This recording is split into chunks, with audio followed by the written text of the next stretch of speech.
Lingkaran ini mewakili 1 juta planet di alam semesta. Ini adalah 10 juta planet di alam semesta. Ini adalah 100 juta planet di alam semesta. Dan ini adalah 300 juta planet di alam semesta yang layak huni mirip dengan bumi. Jumlah ini terhitung hanya di satu galaksi, Bima Sakti. Tapi sayangnya, dengan segitu banyaknya kemungkinan, kita tidak pernah menemukan satupun bukti kehidupan dari peradaban lain. Apakah kalian percaya kalau manusia adalah satu-satunya makhluk hidup di alam semesta ini? Kalau tidak, kenapa sampai sekarang tidak ada bukti yang mendukung bahwa ada kehidupan lain di luar bumi? Itulah Fermi Paradox. Dengan mengetahui luasnya alam semesta dan kemungkinan untuk dihuni, tapi tidak adanya bukti yang mendukung adanya kehidupan di sana. Mungkin pertanyaan kenapa kita belum menemukan kehidupan di luar bumi bisa terjawab dengan 4 kemungkinan dari Fermi Paradox. Apakah mereka pernah hidup di zaman dulu, kemudian terjadi kiamat kepunahan, atau mereka bersembunyi dari kita, atau mungkin kita satu-satunya di alam semesta ini. In your opinion, do you think there is life on other planets? No, I hope not. Why do you hope not? Because they'll be frozen to death. My generation, when you ask my fellow scientists, should we send humans into space? Tahun 2025, masyarakat di seluruh dunia akan diperkenalkan dengan alien. Is the discovery of liquid water Yeah. on Mars. Oozing out of the sides of crater walls. What does that mean? Well,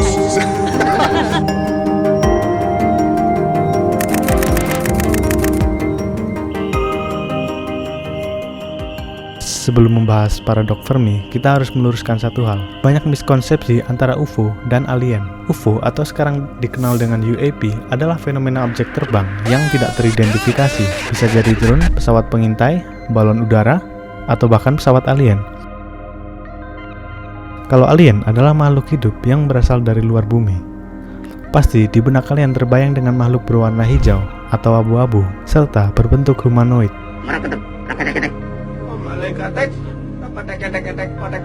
Yang jelas, pengaruh media membuat imajinasi alien menjadi terbatas pada humanoid. Padahal, alien bisa berbentuk apapun. Salah satu penggambaran yang sangat mungkin datang dari film Arrival.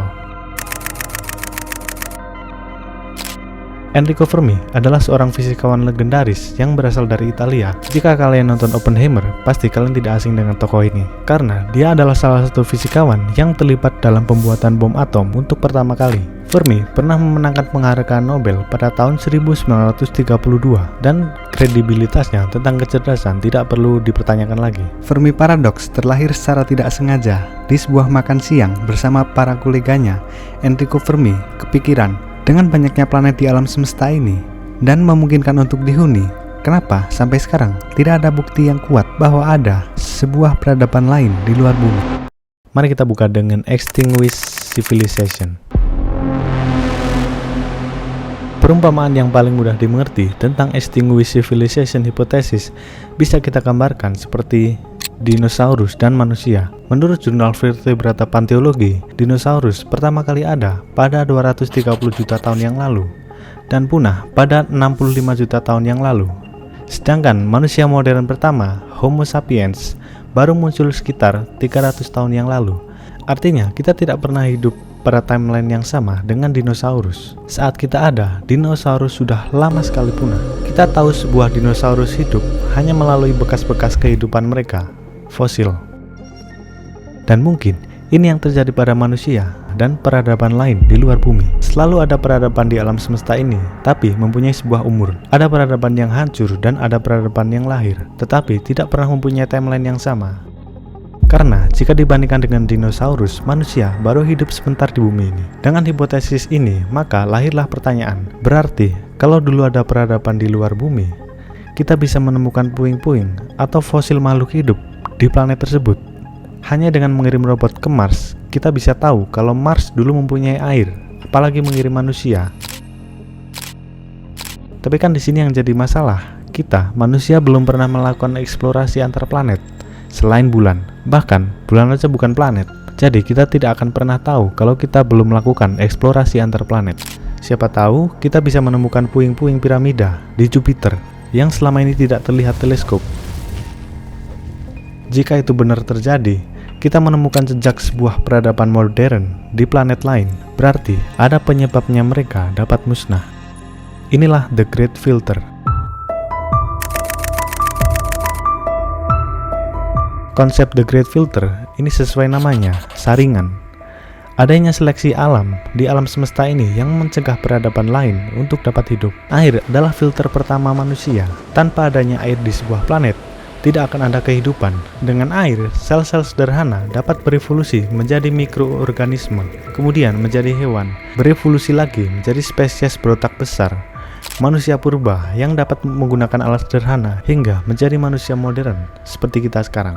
Seperti yang aku sebutin di awal, ada 300 juta planet layak huni di Bima Sakti, tapi kita tidak menemukan satupun kehidupan. Faktanya, planet-planet ini telah berumur jutaan tahun lebih tua dari bumi. Ada dua kemungkinan skenario pada The Great Filter. Mungkin kita adalah yang pertama melewati semua filter tadi. Planet-planet yang lain tidak mampu melewatinya, sehingga kita masih sendiri. Skenario yang kedua, kita akan segera bertemu filter selanjutnya. Filter yang membuat sebuah peradaban maju dan canggih musnah. Apakah meteor, gempa bumi, virus, atau perang nuklir?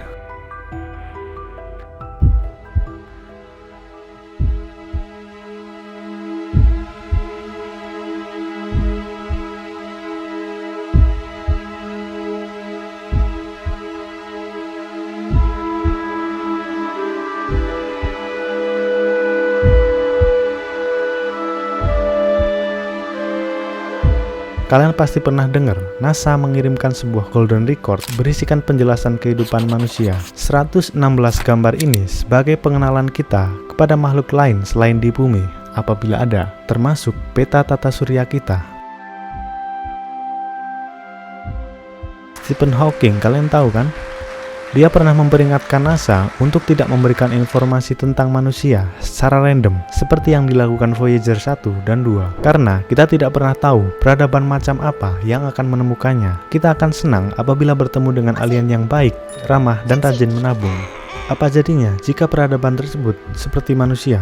Penjajahan Belanda Jepang di Indonesia, genosida Israel kepada Palestina, perbudakan orang kulit hitam, dan masih banyak lagi. Ini adalah The Dark Forest Hypothesis. Bayangkan, di hutan dan gelap yang sunyi, kita sebagai manusia meniupkan sebuah trompet, tapi tidak ada siapapun yang menjawab. Kenapa?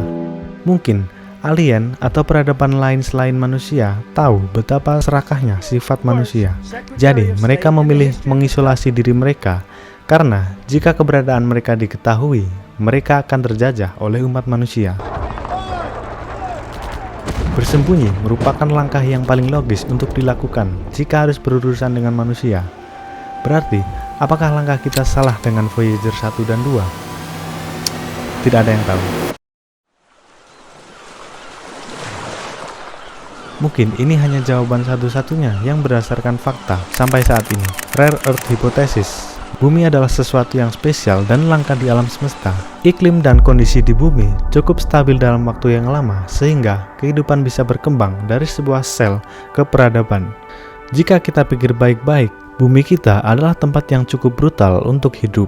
Adanya meteor yang memusnahkan dinosaurus di muka bumi. Letusan Gunung Tambora yang abunya menyelimuti Eropa sampai Amerika. Banyak sekali kejadian yang dapat menghancurkan bumi, tapi bumi tetap bertahan. Ini sangat masuk akal apabila bumi itu langka di alam semesta, karena kita beruntung ada di sini. Oke, mungkin ada sebuah planet di alam semesta memiliki air yang dapat mendukung sebuah kehidupan. Dan untuk mencapai sebuah peradaban, kita membutuhkan 4 juta tahun. Bagaimana jika semua planet di Bima Sakti ini tidak cukup stabil untuk mempertahankan sebuah kehidupan selama 4 juta tahun? Mungkin ada kehidupan di luar sana, tetapi tidak pernah mencapai ke titik sebuah peradaban seperti manusia. Kehidupan mereka belum mencapai evolusi yang membuat mereka cerdas dan berakal seperti manusia. Kalau memang benar manusia adalah satu-satunya, apakah kalian merasa aman karena tidak akan ada ancaman dari peradaban lain? Atau merasa kesepian di luasnya alam semesta yang besar ini? Jika manusia punah, maka alam semesta pun akan ikut punah. Apa artinya sebuah alam semesta tanpa kehidupan?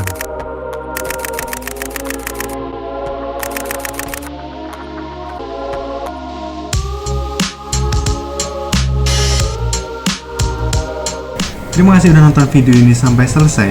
Kalau kalian suka editing ala dokumenter, kayak video ini, kalian bisa bantu subscribe